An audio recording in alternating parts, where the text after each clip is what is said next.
Bueno, ahora sí, vamos a dar comienzo a nuestra última charla, pero antes les quería contar que por allí en el chat les van a estar compartiendo un link de un formulario para que participen en interesantes sorteos de educación IT. El sorteo se va a realizar mañana y van a ser notificados por correo, así que bueno, los invito a que puedan participar. Ahora sí, vamos con lo que sería nuestra última charla del día de hoy de esta jornada de iTesting Day, en este caso con nuestra charla Testing y yo, mi experiencia en testing, y para ella nos va a estar acompañando nuestro último speaker, Santos González, jefe de homologación de Banco Hipotecario.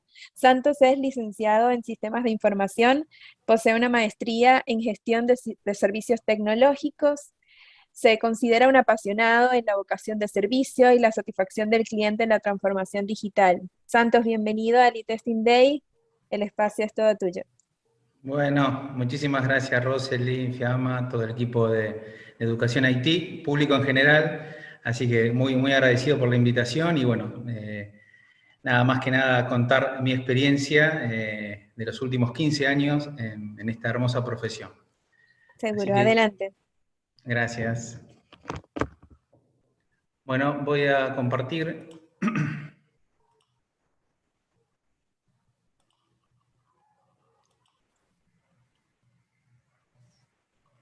En principio, coméntenme si se ven, Sí, Roselyn. ahí ¿Se ve se ve. perfecto? Sí, Bueno. está perfecto. Adelante. Bueno, como bien decía Roselyn, el título dice mi experiencia testing y yo. La verdad es que a veces es difícil hacer como un resumen, pero bueno, quería abarcarlos también, no solamente llenándoles de conceptos teóricos, sino de experiencias reales y vivencias, ¿no? Así que, bueno, avanzamos. Primero, comentarles, ¿no? Básicamente, ¿no? Bueno, QC y QA. Este slide, si bien parece muy básica, al final de todo va a tener sentido, ¿sí? QC, o Quality Control, que bueno, comúnmente lo denominamos testing, son tareas orientadas a la medición de un producto, ¿no? Bueno, QA es donde nosotros queremos ir, es la medición de la calidad del proceso en sí, para mejorar el producto, ¿no? Con un nivel de calidad muy alto. Entonces, QC, lo que denominamos testing, está más interesado en el desarrollo del producto en sí mismo. En cambio, QA, en el proceso punta a punta. ¿Bien? Bueno, este es un resumen de la evolución del testing, ¿no? Si vamos a los manuales, siempre nos dicen que, bueno, allá en el año 1956, nadie había nacido, bueno, el objetivo del testing era hacer un debugging de lo que se desarrollaba, ¿sí? Luego empezó su pequeña evolución y desde el 57 hasta aproximadamente el 78 estaba más orientado a la demostración, ¿sí? Luego hubo un periodo de la destrucción, ¿sí? Se quería destruir lo que se había construido. Luego, entre el 83 y 84 aproximadamente, Miller nos indica que estaba más orientado a la evaluación. Y actualmente, desde el 85 a la actualidad, está más orientado a la prevención. Existen diferentes tipos de pruebas, ¿sí? Más o menos podemos resumirlos como pruebas de unidad, que es la prueba unitaria, generalmente la debe realizar el equipo de desarrollo. Pruebas de integración, es cuando unimos uno o más módulos. Pruebas de sistemas, es un concepto mucho más abarcativo, ¿sí? Pero en los ambientes bajos también probamos el punta a punta. Pruebas de estrés y cargas, son las pruebas no funcionales que ya les voy a hablar, donde se intenta simular diferentes tipos de carga o intentando estresar el sistema, ya sea software o hardware, a una dimensión máxima para ver los resultados esperados. Una prueba de regresión, bueno, esta prueba de regresión es muy importante, ¿sí? Que generalmente se seleccionan diferentes tipos de casos, que son los que sí o sí, seleccionamos para que un sistema funcione. Estos tipos de pruebas se pueden automatizar. Y las pruebas de aceptación de usuario. Las pruebas de aceptación de usuario, o denominadas PAU, o UAT, las debería realizar el usuario. ¿Y por qué les digo las debería? Porque a veces cuando lo llevamos al concepto real, a veces el usuario de facturación o de cobranza o de ventas son muy poquitos. Entonces, a veces ese usuario, si bien la responsabilidad es de él, este tipo de prueba, nada, a veces no la prueba. Y bueno, y la realidad, ¿qué termina pasando? Muchas veces lo prueba el equipo de testing y el usuario, bueno, aprueba la evidencia. Obviamente no está dentro de las mejores prácticas, pero aquí, dentro de mi experiencia, lo que vengo a contar no solamente es lo que se debería hacer el manual, sino lo que realmente pasa. Avanzamos. Este es un gráfico muy lindo. En realidad, bueno, yo lo usé mucho durante muchísimo tiempo, lo sigo usando y siempre les digo, bueno, a mi equipo que lo tenga muy en cuenta. Este es el famoso triángulo de la calidad. El triángulo de la calidad está bueno, construido por 3 vértices, donde tenemos el costo, ¿sí? Vendría a ser la plata, o los recursos, después tenemos el alcance de pruebas, y el tiempo.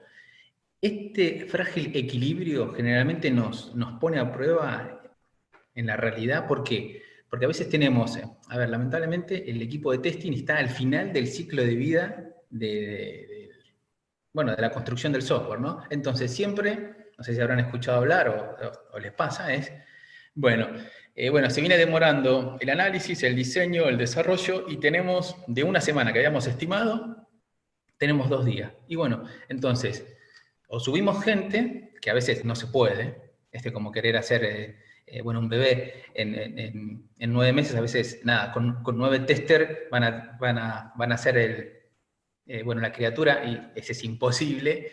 Entonces, a veces sí, bueno, podemos subir o no la cantidad y mantener ese tiempo reducido, o si no, bueno, tenemos que reducir el alcance. Así que este dibujito, este gráfico, es muy importante en nuestro día a día para armar ¿qué? Para armar planes de contingencia y justificar, bueno, ¿qué además? Nuestro trabajo, ¿sí? Porque si no, es una manera de justificar la estimación. Pero bueno, después lo veremos con otros casos reales. Siguiendo la teoría, ¿sí? Bueno, tenemos básicamente hoy dos tipos de metodologías de testing, ¿sí? Las tradicionales, o también bueno, conocidas como waterfall o de cascada, ¿sí? Este gráfico lo resume, donde nada, tenemos los requerimientos, las necesidades, luego se diseñan, después se construyen, después se testean y después se hace el deploy a producción, ¿sí? Esta es una de las metodologías, que si bien actualmente no están muy de moda, es decir, ya tienen sus años, muchas organizaciones o empresas las siguen utilizando. Y las metodologías ágiles o Scrum, ¿sí? Básicamente es donde tenemos un Product Owner, que es el usuario, en la otra metodología, el Scrum Master, que es el facilitador, después tenemos el equipo, bueno, que está bueno, tenemos al analista, los testers, los desarrolladores, el UX, UI, bueno, todos los integrantes del equipo, donde se define un Product Backlog, se empieza a encarar un Sprint Backlog. Generalmente las metodologías ágiles bueno, están divididas por sprint de entre 2 a 3 semanas, generalmente 2, ¿sí? Y tenemos todas las ceremonias, ¿sí? Las dailies, las retro, ¿sí? Las planning, bueno. Esa sería la otra metodología. Y este gráfico, que la verdad tiene ya sus años, que es del 2012, que es el manifiesto Chaos, ¿sí? Básicamente, ¿qué es lo que dice este manifiesto? Dice que los proyectos encarados bajo la metodología Waterfall o tradicional, ¿sí? Tienen un porcentaje alto de falla. Esa falla, bueno, ¿qué le llaman falla? Es que no se cumpla en tiempo, ¿sí? Bueno, sin cambios y con calidad. Quiere decir que casi el 30%, que es un porcentaje muy alto. El porcentaje de cambio también es alto. Y comparado con el otro gráfico no es tanto, pero ¿por qué? Es mucho dentro de este gráfico. Porque cuando se cierra un alcance en la metodología tradicional, no se aceptan cambios, o no deberían, ¿sí? Sino en otro release o en otro entregable. Y el porcentaje de éxito es un 14 con respecto a la metodología Agile. La metodología Agile, por el contrario, acepta el cambio como algo natural. Entonces, está bien que tenga ese porcentaje tan alto. El porcentaje de éxito quiere decir que los proyectos se definen y son exitosos en un 42%.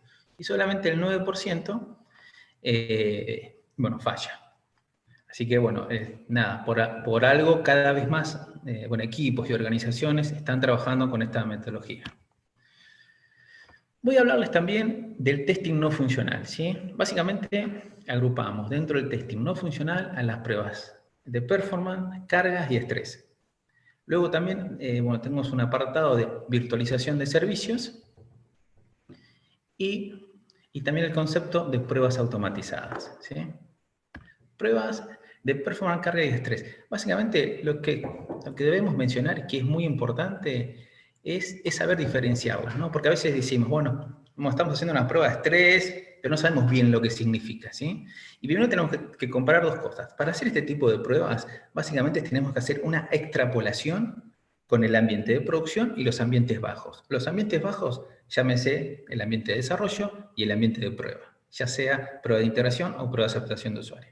¿Comparado contra qué? Contra el ambiente de producción.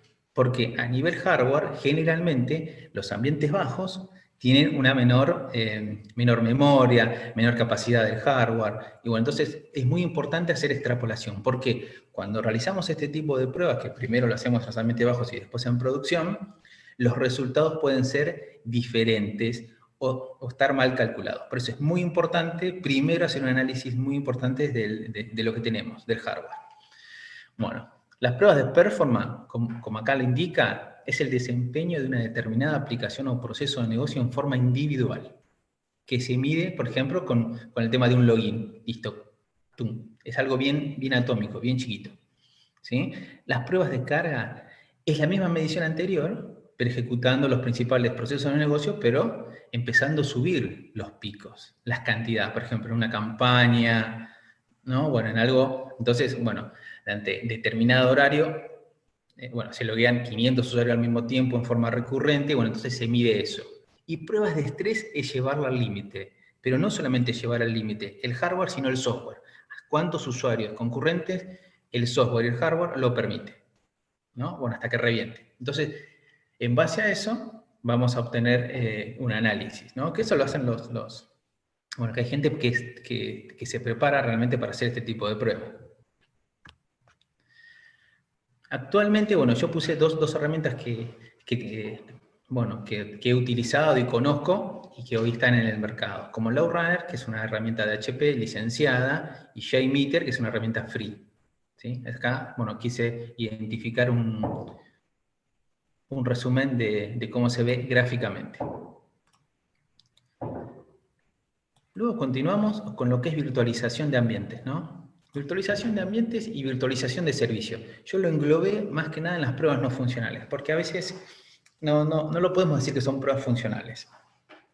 Bueno, hoy en día en el mercado tenemos un montón de herramientas o varias herramientas de virtualización de ambientes o servicios. Por ejemplo, una es Lisa, otra puede ser la herramienta de IBM, también muy conocida, la que en su momento también estaba usando muy fuertemente el equipo de Accenture, que es Tosca. Bueno, existen un montón de herramientas, ¿no? que virtualizan servicios o ambientes. ¿Cuáles son los equipos que se favorecen con la utilización de esta herramienta? Básicamente el equipo de desarrollo y el equipo de testing. Dentro de los KPI, bueno, yo en su momento identifiqué 4 KPIs que son fuertemente beneficiosos para utilizar alguna de estas herramientas, ¿sí?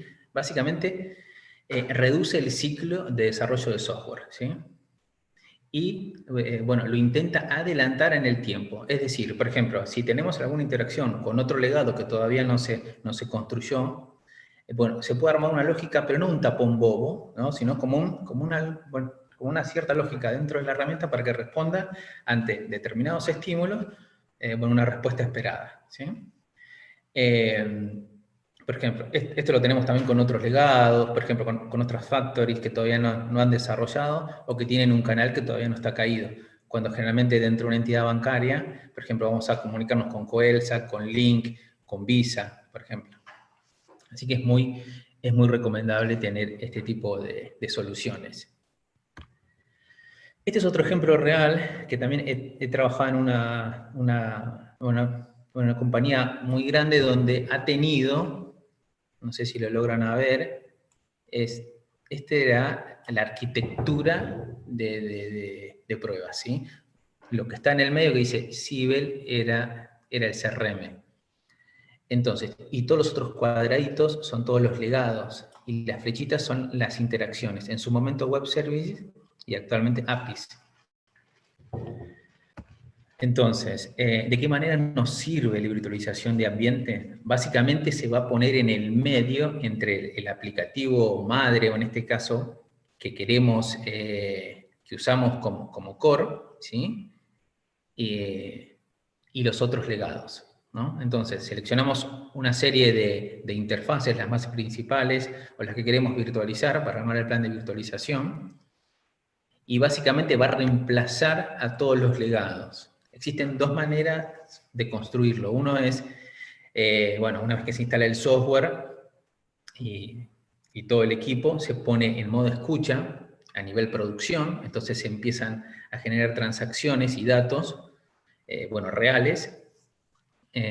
Puede ser en un ambiente de pruebas que ya exista o directamente en producción para que sea más rica ese tipo de pruebas. Y si a veces ese dato no lo tenemos, lo podemos simular, lo podemos bueno, codificar para que devuelva un estado determinado. Luego se desconecta y se conecta con el legado, bueno, directamente con la herramienta, en este caso con Lisa, y se activa. Entonces, de esta manera, bueno, tenemos otros KPI, ¿sí? Bueno, básicamente es, bueno, ganamos en eficiencia, en calidad y en infraestructura. Vamos a empezar por infraestructura. Esto es muy importante porque a veces hay dos mediciones. Una es el costo de armar un ambiente nuevo que realmente, bueno, hoy está todo en dólares y sale muy caro. Otro es el tiempo en construcción. Imagínense, bueno, construir esa arquitectura espagueti, como le dicen, bueno, realmente es muy costosa en tiempo y en plata. El otro es en a nivel datos, es decir, logramos un avance muy importante en lo que es la reutilización de los datos, porque puedo volver a quemar, sin necesidad de quemar el dato, sino lo puedo volver a reutilizar. ¿Sí? Y el otro, bueno, fue el primer indicador que les dije, que es el indicador 1, es donde intentamos adelantar el ciclo de desarrollo de pruebas porque voy a encontrar más defectos, ¿sí? Entonces, eso es lo que tenemos. De lo que es Lisa, perdón, me adelanté un poquito. ¿Qué otra cosa más le iba a decir? Sí, un ejemplo real, bueno, en Telecom usamos Lisa para lo que es Sibel y lo que es las pruebas correctivas. Entonces, bueno, quincenalmente ejecutábamos en un ambiente donde estaba solamente conectado Sibel, que era bueno, el CRM de esa época, conectado a la herramienta, y se ejecutaban en forma automática las pruebas conectadas con Lisa. Y realmente obteníamos todo este de pruebas. Y bueno, hemos pasado casi sin necesidad de utilizar otro ambiente las pruebas correctivas. Le funcionó realmente muy bien. Este es un ejemplo real. Otro tipo de pruebas no funcionales son las pruebas automatizadas, ¿sí? Que ya bueno, habrán escuchado hablar. Básicamente, este gráfico es muy interesante porque es de Gartner, es muy reciente, es de octubre del 2019. ¿Sí? ¿Cuál es el objetivo principal del testing automatizado? Reducir riesgos, ¿sí? Obtener una robustez del release, lo usamos como acelerador del mismo release, un mejor aprovechamiento del tiempo de los testers, ¿sí? ¿Para qué? Para que se aboquen en los casos complejos, ¿sí? Y mejorar la frecuencia de las entregas. Eso es básicamente cuáles son los objetivos, ¿sí? Este es otro gráfico también, lo saqué de Gartner, donde es un eje X e Y del tema, bueno, costo y tiempo, ¿no?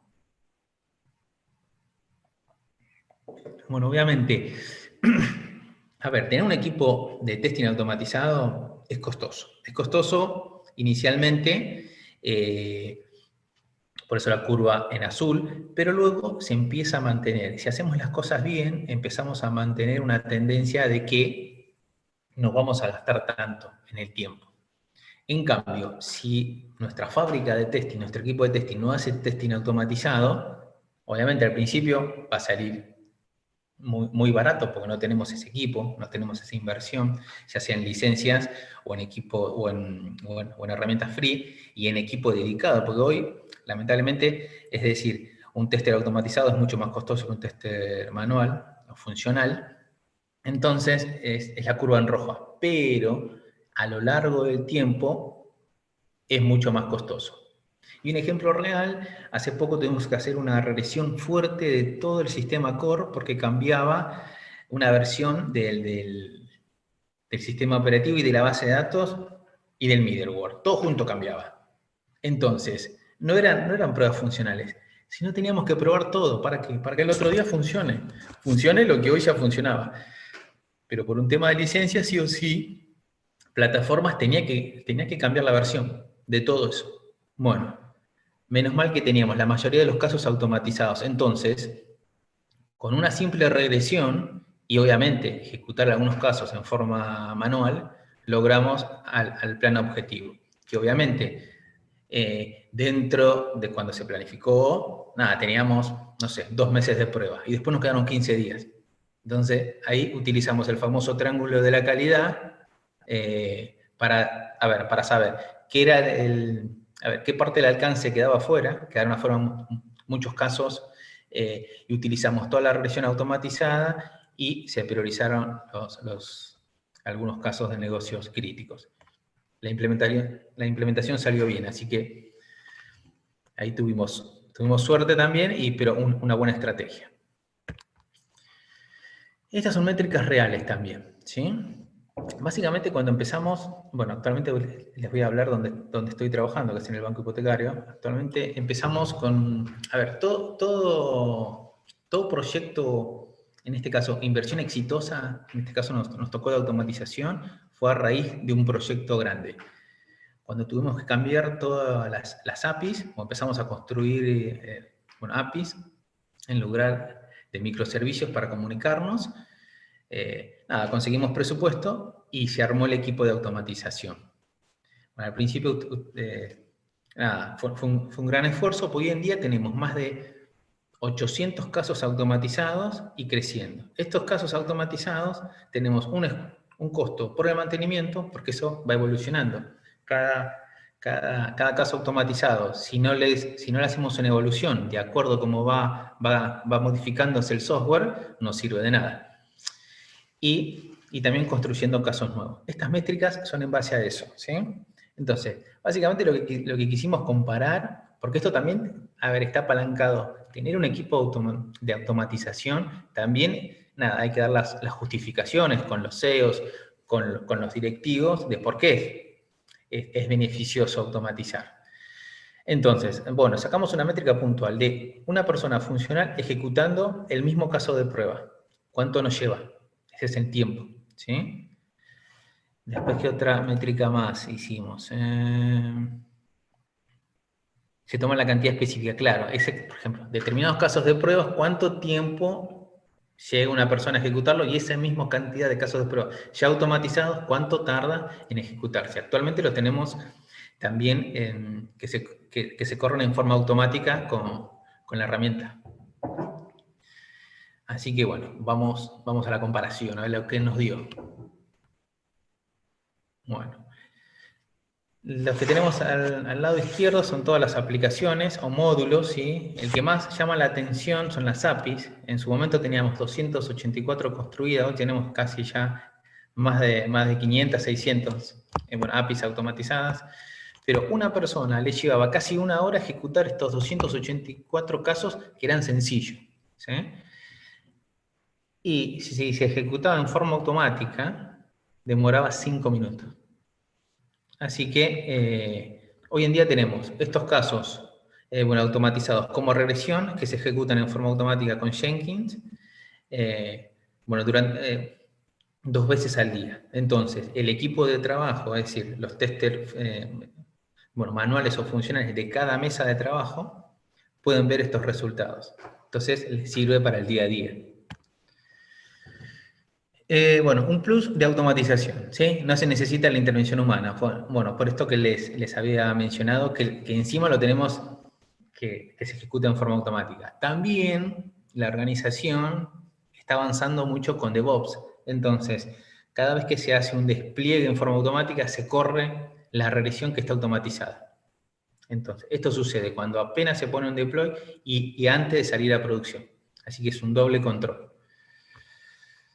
Nada, también como les dije, se puede programar para que se ejecute N veces en el día. Nosotros lo tenemos configurado 2 veces al día y se envía un informe, ¿no? Bueno, los destinatarios que nosotros queremos, ¿sí? Y este último punto, bueno, es, bueno, actualmente en el banco lo que se hizo, en el año 2019 se hizo una licitación, antes teníamos 9 consultoras de body rental, y era un lío, se licitó con una consultora, se hizo un servicio, y en el año 2 de ese mismo servicio se evidenciaba con esta construcción de casos automatizados que se iba a ganar 1,5 FT es personas, de reducción, de eficiencia. A ver, no era que íbamos a tener menos testers, sino esos testers los podíamos utilizar para otro tipo de tareas o proyectos. Este es un ejemplo de, claro, bueno, claramente en el banco usamos Selenium con Java, usamos Appium para mobile, usamos Allure para el tema de la reportería, y este es un ejemplo de Allure de cómo se ejecutó. Este es otro gráfico también que muestra los beneficios, ¿sí?, de la automatización, que también me gustó, ¿sí? Bueno, ayuda a reducir costos, mejora la calidad y tiempo, mejora la productividad, reduce riesgos, mejora de procesos, mayor densidad digital, mejor experiencia con el cliente, genera nuevos negocios y nuevas ofertas. Con este tipo de los últimos 2 puntos, les voy a contar también nuestra experiencia personal que la tuvimos que vivir con el equipo. Nada, bueno, actualmente en el banco estamos con el proyecto Procrear, que es de viviendas, y obviamente bueno, apareció un error en producción, donde se tenía que cargar a mano N cantidad de trámites o regularizarlos. Bueno, en producción generalmente se usa, bueno, se utilizan herramientas de RPA, pero el proyecto de RPA estaba en proceso de construcción. Entonces nos pidieron al equipo de testing utilizar automatización en producción para solventar este tipo de problemáticas. El resultado fue muy exitoso porque se utilizó para 1 mes y medio de trabajo que lo pudimos hacer con una automatizadora y solucionamos 50 personas que carguen en forma concurrente esta regularización de datos. Así que bueno, fue como una nueva oportunidad. Así que lo quería traer más que nada como ejemplo, ¿sí? Este es otro gráfico muy interesante, ¿no? Bueno, actualmente a veces, por ejemplo, bueno, donde estoy trabajando ahora, bueno, obviamente hacemos testing de todas las aplicaciones, pero hay organizaciones que a veces no tienen buenas prácticas de testing o no hacen testing generalmente. Entonces, este análisis de madurez, llamado QAM, ¿sí?, en desarrollo, bueno, utilizamos bueno, comúnmente llamado como CMMI, que es el Capability Maturity Model, ¿sí? Y ahora en testing es el TMMI, ¿sí? Este gráfico lo traigo, si bien ahora está muchísimo más evolucionado, a mí me resultó muy útil para para cuando tendríamos que entrar en un mundo donde no se hacía testing, o se hacía en forma mal, o no bajo los estándares. Entonces, a veces es muy difícil entrar. Entonces, con simples preguntas o encuestas con el gerente de desarrollo, le podríamos brindar un resultado que él lo podía utilizar, si realmente tenía el presupuesto, para invertir en testing, ¿sí? Entonces, vamos a repasarlo rápidamente. Bueno, un nivel de madurez 1, esto surge con una encuesta, ¿no? Entonces, da como resultado un nivel 1 cuando los resultados son impredecibles y pobremente controlados.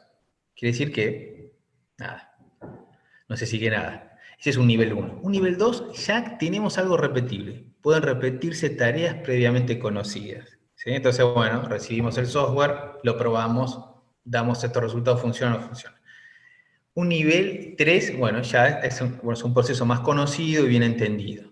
Como que siempre se hace lo mismo. Ya tenemos una herramienta, se registran los escenarios y casos de una determinada manera, los defectos también de otra, ¿sí? Un nivel 4 que ya es administrado, es un proceso siempre medido y controlado, ¿sí? Bueno, podemos sacar métricas, ¿sí? ¿Cuántos requerimientos entran, cuántos salen, cuánta cantidad de defectos se levantan? Bueno. Y un nivel 5, ya estamos en otro nivel, que es el optimizado. El proceso se enfoca en la mejora constante. Entonces, siempre va a haber algo para mejorar dentro del proceso. Eso es muy importante, la mejora continua.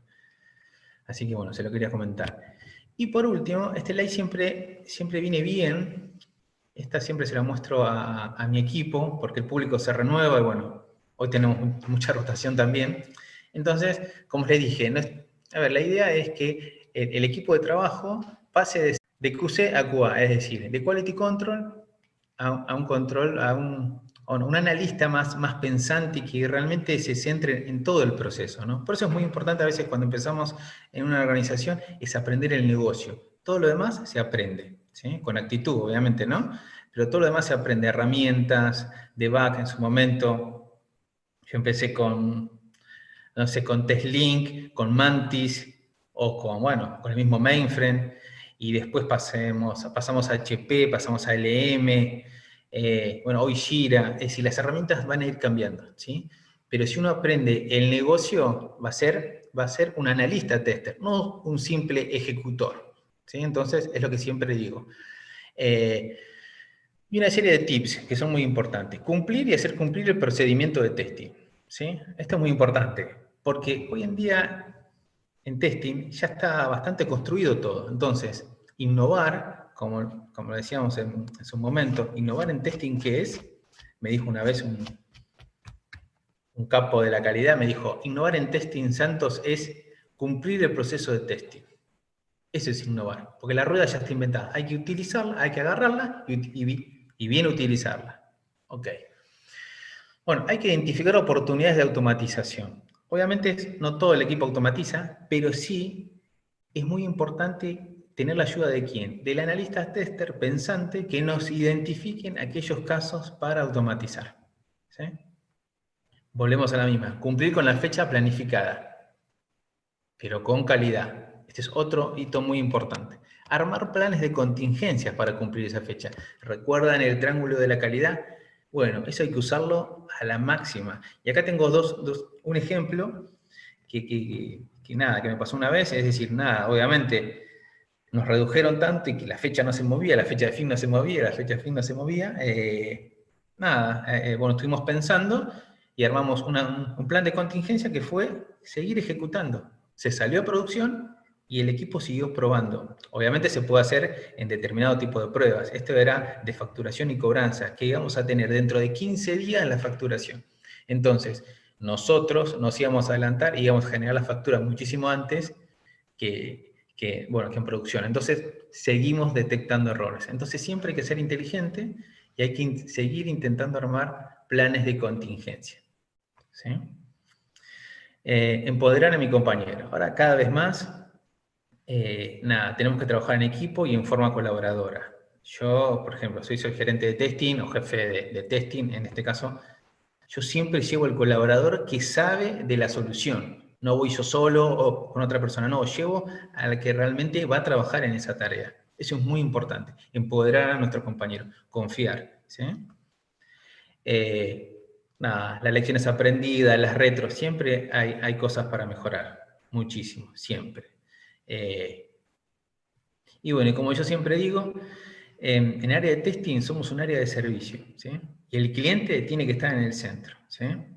Y a veces nuestros clientes, pues, bueno, tenemos clientes internos y el cliente principal es el cliente que está afuera, es el que usa la aplicación.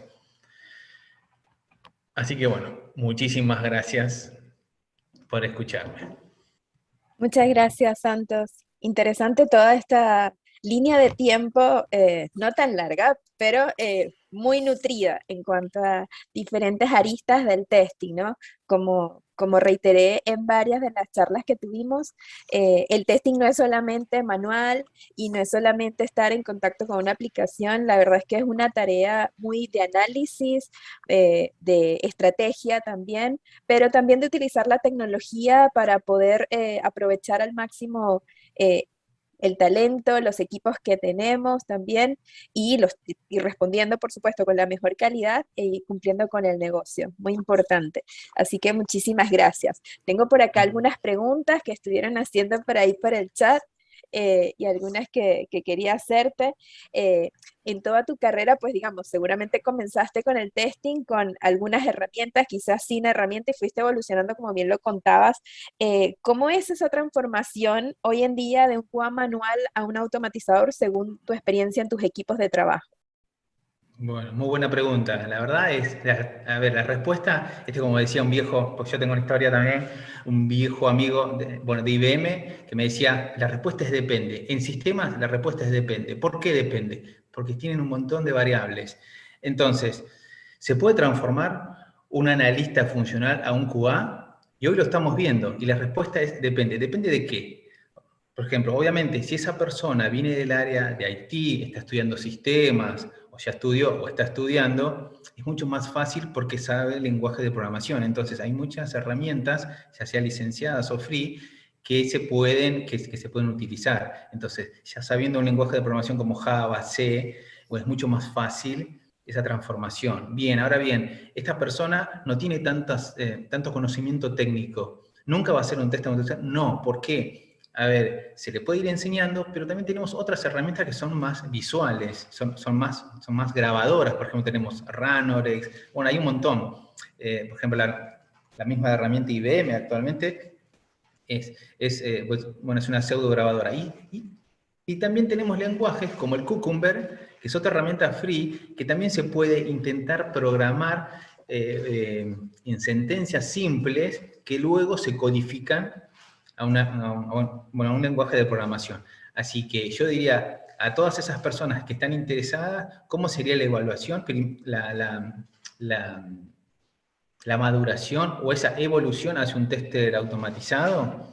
Primero que sean analistas tester, sí, que lleguen a identificar aquellos casos que se pueden automatizar. ¿Sí? Recordemos que la automatización se usa básicamente, en mi experiencia, como regresión, ¿sí? Como para generarnos más datos y como acelerador. Eso es muy importante. ¿Sí? Entonces, yo los invitaría a que primero sean analistas pensantes y que puedan identificar aquellos casos que se pueden automatizar, aquellos casos que se repiten. ¿Vamos a intentar automatizar todo? Quizás sí, quizás no, pero digo, aquellos casos de pruebas que usamos frecuentemente y que se repiten y que nos llevan un tiempo, ese es un candidato a automatizar. Entonces, empecemos con eso. Y después, bueno, depende mucho de la persona. Pero yo diría que sí, Rosel. Sí, hay mucho de actitud también, ¿no? Es Y mucha sin actitud. duda El una 60 es carrera, esa actitud, sí. sí, una carrera por el aprendizaje, ¿no? Aprender todos los días, porque hoy conoces también unas herramientas y el día de mañana llegan otras, así que también es una carrera de aprendizaje. Exactamente. Bien, perfecto, muchas gracias, Santos. La otra pregunta que tenía para hacerte es, bueno, nos hablaste también de algunos conceptos por arriba, obviamente, porque podríamos estar horas hablando de muchos conceptos que nos diste, eh, pero hay personas que quizá toman cursos, ven videos, ven tutoriales, hay mucho material hoy en día que antes quizá no teníamos sobre testing cuando comenzamos. ¿Cómo es realmente el testing en la práctica, en el día a día? Bueno, en el día a día, la práctica, lo que nos dicen es que los extremos eh, no son reales. Es decir, si uno es completamente inflexible, no dejó pasar nada, o completamente inflexible, no conviene nunca. Y bueno, y tenemos la realidad de los manuales, como bien vos decís, los manuales, los tutoriales, y después tenemos la realidad. Y la realidad nos indica, y más ahora, que cada uno estamos con el tema de las tribus y los flujos de valores y las células. El gerente de testing, en este caso, es un facilitador. ¿Sí? Tiene que ser un administrador, un menos administrador y facilitador. es como un Scrum Master, pero a nivel de testing, ¿no? Entonces, es darle todas las herramientas para que ese analista pueda realmente, ese analista tester, ¿no? Yo lo llamo analista tester, no solamente QA, que se pueda desempeñar, que tenga todos los documentos, todos los procesos de negocios, todas las herramientas a disposición. Y nosotros estamos como facilitadores, siempre priorizando que el cliente está en el centro y nosotros somos un área de servicio. ¿Sí? Entonces tenemos que hacer casi carne y uña con el desarrollador, con el product owner, y generar planes de contingencia, porque a veces el sprint que se había planificado, determinadas historias no se logran a quemar todas, y tenemos que a veces quedarnos después de hora, el otro día llegamos más tarde, pero es como una comunión. Entonces, solo no nos podemos cortar, tenemos que trabajar en forma colaborativa. Así que nada, la realidad es eso, la verdad que es hermoso el mundo del testing, y hacerlo así con pasión, y nada, pero ya no es como era antes, que uno era enemigo, si querés, entre comillas, del desarrollador porque le levantaba un bug, entonces no te lo levanto en la herramienta porque me vas a ver mal, ¿no? Ahora es más colaborativo, está bien que levantemos el bug de forma constructiva, todo en pos de tener el mejor producto para el usuario final. Sí, así es, tal cual. De hecho, te cito, Santos, en una de las frases que dijiste una vez, que me dijiste a mí una vez: los testers son embajadores de la calidad dentro de sus equipos. Sí, Eh, Esa palabra es de embajador verdad. siempre me quedo, y creo que es muy válida traerla para acá hoy con tu charla además. Eh, Gracias, Roseli. no, por favor. Eh, Tenemos acá algunas preguntas adicionales sobre la automatización. Nos preguntaban justo, antes nos habías respondido, pero no sé si quieres ampliar un poco si se puede automatizar cualquier cosa, independientemente del ambiente, del sistema, ¿se lo puede automatizar? Y la respuesta sería, sí se puede. Como poder, sí se puede. Es más, hoy tenemos, nada, herramientas o procesos como el TDD, que realmente, nada, tenés que automatizar todo. Y que a veces las mejores prácticas te dice, vamos a empezar automatizando el caso de prueba para que después sirva como base para el código. Bien, eso es una organización 100% madura y que ya esté a 120 kilómetros por hora en la autopista. Después tenemos la realidad del tercer mundo de Argentina y los países de Latinoamérica. Lamentablemente, ya empezamos con código ya desarrollado. Entonces, a nivel costo, es demasiado esfuerzo y plata, tener automatizado el 100%, y a veces no lo entienden los directores o altos directores. Tenemos que automatizar todo. Quizás empecemos, yo diría, no es necesario. ¿Por qué? Porque requiere mucho esfuerzo de mantenimiento. Si hoy automatizo una función, un caso de prueba que realmente va a cambiar o no lo voy a utilizar casi, no es necesario invertir el tiempo de un automatizador en ese caso de prueba. Yo empezaría, como ya lo dije, con la regresión, para que me sirva para los datos y como acelerador. Yo empezaría así. Y después, obviamente, cuanta mayor cantidad tengamos, mejor.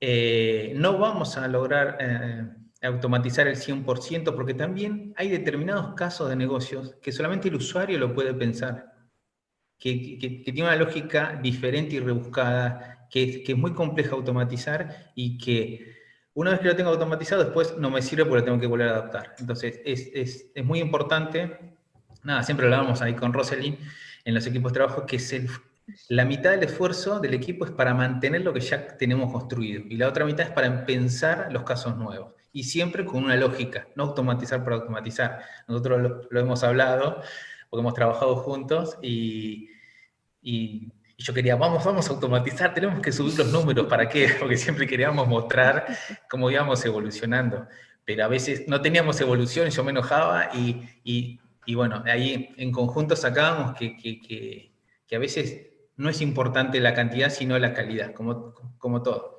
Así que siempre el ejemplo práctico, Roseli. Así es, ese famoso costo-beneficio que aplica perfecto también para la automatización, porque lleva un esfuerzo. Hay gente que piensa que es mágico, ¿no? Con una herramienta y es mágico.